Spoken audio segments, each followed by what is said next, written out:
Aujourd'hui, je vais vous montrer pourquoi il faut donc quitter WordPress pour aller sur des nouveaux outils. Pourquoi WordPress c'est vraiment pas le meilleur outil, pas le meilleur en fait créateur de site pour vous.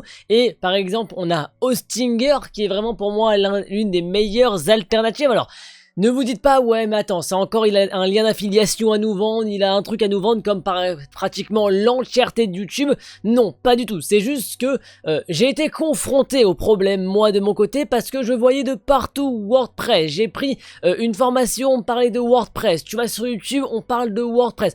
De partout, on parle de WordPress, mais on ne parle pas de la réalité derrière WordPress, qui n'est pas de l'efficacité, mais tout simplement en fait de là, en fait c'est juste le plus populaire. Et c'est pour ça en fait qu'il ne faut pas se fier à la popularité d'un outil, mais se fier à quelque chose d'autre, à d'autres points qui vont vous aider et voir en fait à quel point on est arrivé à un niveau de complexité en réalité sur WordPress et pourquoi il y a bien mieux. Mais avant les amis, avant de continuer, vous avez en description vous avez deux guides, le guide pour écrire des meilleurs articles avec l'IA, mais également aussi le guide pour attirer plus de visiteurs, le guide visiteur plus.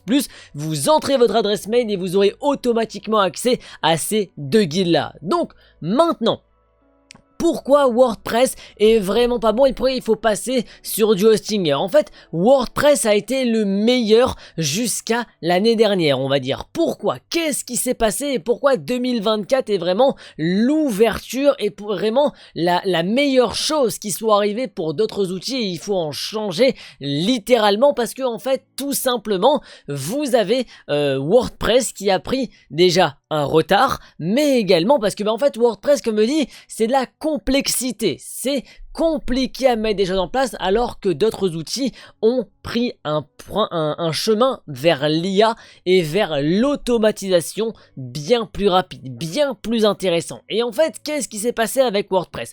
WordPress, chaque année de vie, il s'est complexifié. Regardez le menu de WordPress à gauche. Quand vous arrivez sur un menu WordPress, vous avez un nombre d'options incalculable. Alors c'est vrai, c'est un des outils les plus performants pour faire des sites de dingue, pour faire des sites avec des utilités folles.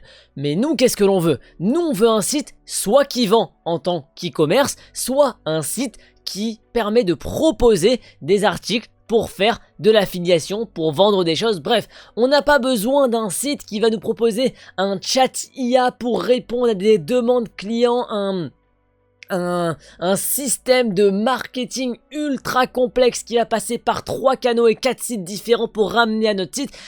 Tout ça, ce sont des complexités en fait qui ne sont pas adaptées à nous ou à nos besoins du moins. En fait, ce sont des besoins et WordPress est adapté aux besoins des grosses entreprises, des gros sites qui font et qui génèrent des milliards. Et en fait, WordPress a dû s'adapter pour contrebalancer, pour contrer les Shopify, pour contrer plein de concurrents qui venaient faire beaucoup de choses que WordPress à la base ne faisait pas, puisque WordPress à la base c'est du blogging.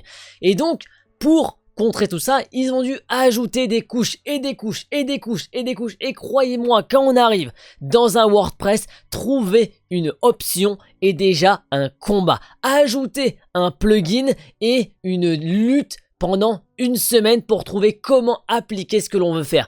Et c'est pour ça qu'en fait derrière on a d'autres outils qui se sont dit ok, WordPress est devant, mais nous on va essayer de faire au mieux pour éviter de prendre du retard. Et en fait ce retard ils l'ont pris pendant un temps, mais tout ce temps ils l'ont rattrapé. Et maintenant c'est WordPress qui a pris un retard de dingue avec l'IA, l'intelligence artificielle. Et pourquoi ils ont pris ce retard là, ou du moins pourquoi ils ont voulu prendre ce retard? Parce que à cause de l'IA, WordPress n'allait plus pouvoir vendre des templates, alors que finalement Hostinger, pour ne citer que lui, qui est, comme je dis, le meilleur. Pourquoi le meilleur? Parce que j'ai fait le test avec du Wix, j'ai fait le test avec beaucoup d'autres outils, et Hostinger en fait a déjà le concepteur de site IA le plus performant, le concepteur IA le plus puissant en termes de génération d'images, de génération de design, en termes également, puisque Hostinger prend tout, englobe tout, le logo, le nom de domaine, tout tout est englobé par de l'IA si on le souhaite. On peut faire évidemment des choses par nous-mêmes, mais si on le souhaite, on peut avoir des pistes, on peut avoir un truc tout fait complètement par de l'IA et c'est pour ça que c'est aussi puissant.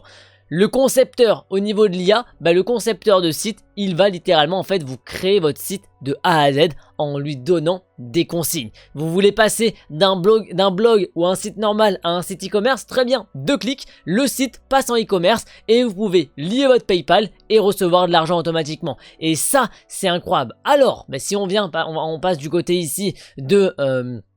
Si on passe ici du côté ici de WordPress, on a tout l'inverse. WordPress, pour passer à un e-commerce, il faut passer potentiellement, si on veut adapter les choses à du WooCommerce qui appartient à WordPress, qui est payant. Chaque plugin sur WordPress est payant et coûte extrêmement cher. Sinon, on est extrêmement limité. Et en fait, derrière, quand on commence dans WordPress, on entre dans une machine qui est adaptée, accessible on va dire, même s'il y a beaucoup de complexité, mais encore on peut s'y faire, on se dit juste c'est la référence donc on la prend et on y va. Mais en fait quand on arrive dedans, on crée notre site, on met des images, par contre quand on veut faire évoluer son site, c'est là où ça commence à devenir compliqué, c'est là où on entre dans des stratagèmes, dans des couches, des surcouches, et c'est là où WordPress est très fort, puisque WordPress vous force à rester dans leur écosystème, parce que vous n'avez pas le choix, votre site est créé, vous allez faire quoi? Vous allez changer de site complètement? Là, ça devient compliqué. Vous allez refaire à tout à zéro? Non. Vous allez y rester, vous allez apprendre, vous allez prendre un prestataire qui va vous faire un truc, vous allez payer des centaines d'euros, et c'est là où tout l'intérêt de Hostinger. Hostinger est simple. Hostinger permet de faire autant que ce qu'on a, autant que nos besoins le demandent. Ça veut dire créer des sites, faire un e-commerce au pire et avoir un site qui est extrêmement bien référencé. Et tout ça surtout, on va parler bien évidemment du point le plus essentiel, qui n'est pas forcément les options, parce que les options c'est quand même aussi une chose importante, mais c'est le prix. Regardez combien coûte l'IA, uniquement l'IA sur WordPress. Extrêmement cher juste pour l'IA, parce que il faut regarder, c'est que ça n'englobe l'abonnement IA, c'est un abonnement dédié, alors que sur Hostinger on a un abonnement IA qui est compris et qui englobe le tout, avec l'abonnement à l'hébergeur, avec le nom de domaine, et on a surtout une IA qui fait de l'IA avec énormément de points. Et c'est en fait pour ça qu'il faut arrêter de se lancer sur WordPress et qu'il faut se lancer sur d'autres choses, d'autres outils. Alors, je ne parle pas d'autres outils. Alors, je vous parle d'Hostinger parce que c'est une valeur sûre. En plus, c'est une valeur sûre qui a été, qui est une référence également. Mais surtout, c'est qu'il ne faut pas se laisser apprivoiser, se laisser en fait prendre par des outils encore plus simples. Je connais énormément, j'ai pu voir énormément d'outils qui permettaient de vous faire un site de comparaison, un site d'affiliation en 2 clics. Alors c'est vrai que ça peut être intéressant, c'est vraiment vendeur en plus, parce que c'est un outil, c'est une demande qui est forte, puisque ça nous fait un truc très rapide. Mais par contre, ce qu'il faut voir derrière, c'est que chaque site que vous créez, que ce soit sur WordPress, sur Hostinger ou quoi que ce soit, le site est créé sur un hébergeur. Ça veut dire que le site appartient à WordPress, est à vous, mais est hébergé sur une plateforme. Ça veut dire que si la plateforme WordPress ferme un jour, votre site n'existera plus. Et c'est en fait le même système qu'on a sur tous les hébergeurs, à part si vous importez votre propre site de local. Mais ça c'est encore autre chose, c'est beaucoup plus compliqué, beaucoup plus long.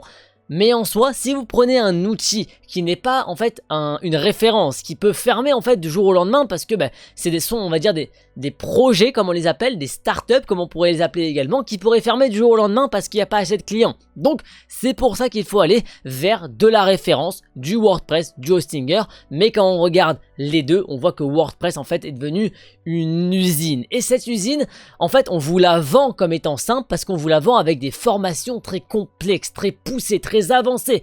Et en fait, dites-vous une chose, c'est que s'il nous faut 15 modules pour créer un site WordPress, ça veut bien montrer à quel point en fait la machine est complexe. Ça veut dire bien que, et quand on voit le nombre de tutos qu'il y a sur internet autour de WordPress, ça vous montre bien à quel point en fait c'est compliqué. Et en fait il pousse aussi à la complexité pour vous dire ok, ça c'est compliqué avec nous, mais si tu vois ce plugin, il est encore plus simple maintenant. Oui, le plugin, sauf que le plugin coûte 10 €. 10 € par mois. Maintenant, si j'ajoute ce 10 € plus, hop là, mince, j'ai besoin des mails, hop là, ici, Jetpack Mail, ok, coûte 10 € de plus. Et hop là, on ajoute un nouveau plugin de plus pour faire par exemple du marketing. Maintenant, on doit faire ici de la vente plus avancée. On augmente le prix. Maintenant, je veux baisser mes commissions, donc mon abonnement WordPress augmente.